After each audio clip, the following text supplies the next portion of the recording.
Is a rather battered old 5-foot fluorescent fitting made by Thorn.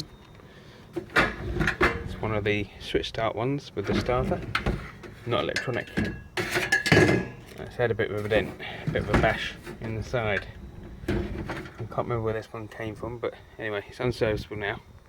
And I'm going to reuse the carcass of this fitting to run a LED tube.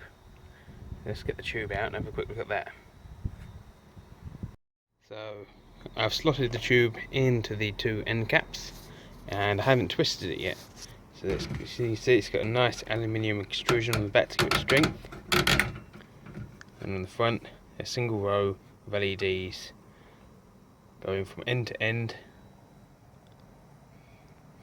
Lovely. But however, this LED tube will not work on a light fitting which has a ballast, be it electronic or switch start. And as you can see, you put the input to one end. Some tubes are different. Some tubes want a live at one end and a neutral at the other. So for argument's sake, these end caps would not go anywhere. You chop them off. So what we'll be doing in this case is live and neutral coming one end, the main supply, get rid of the capacitor, chop the leads off going to the ballast, remove the ballast, remove the starter, and for argument's sake, if we're using this end, we use that red and that blue, which is going to the capacitor. Join them there, and then you've got mains going to one end of the end cap. If you're installing these in a commercial environment, it might be a good idea to put a sticker on them telling people not to put in a normal fluorescent tube, otherwise, having not seen what happens, it could go bang, or you could burn out the lamp. Likewise, if you're installing these LED tubes, you always want to check the instructions to make sure that you are putting them in a fitting that has been adapted for that type of tube. It might pay to have a look inside it to make sure it's actually wide for that correct type of tube, i.e. either live or neutral at one end, or live at one end, neutral at the other end, for the specific LED tube you're going to be fitting. So, the reason why I've got this out here, right, is because I'm going to be putting up that old battered fitting inside the lean-to with this PVC box that I have actually just glued that on the ceiling because I'm putting something electronic on that, and I don't want the moisture getting through the roof, whereas when I put a couple of self-tappers through this tin roof, the water could go anywhere. I'm going to seal it from above.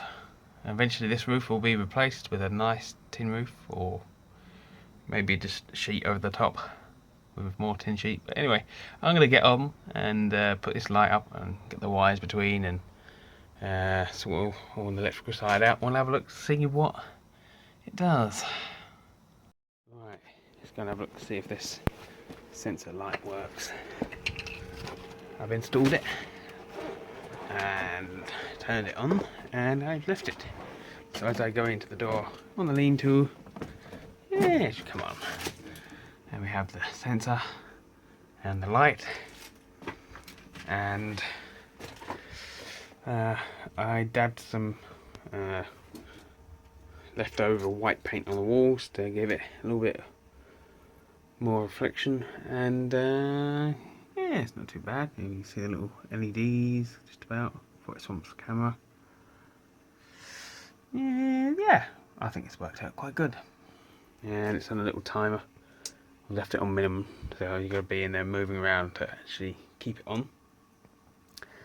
Yeah, maybe I should have gone for the daylight bright white tubes, but warm white isn't actually, okay, it looks a little bit warmer on camera than it does in real life, but I think that puts out a good amount of light. That's only a 5-foot tube, which is, oh, I don't know how many watts. Anyway, I'll put the link in the description if you want them. £21 for two, which isn't too bad on Amazon Prime. Yeah, right, I'll see you later. Bye.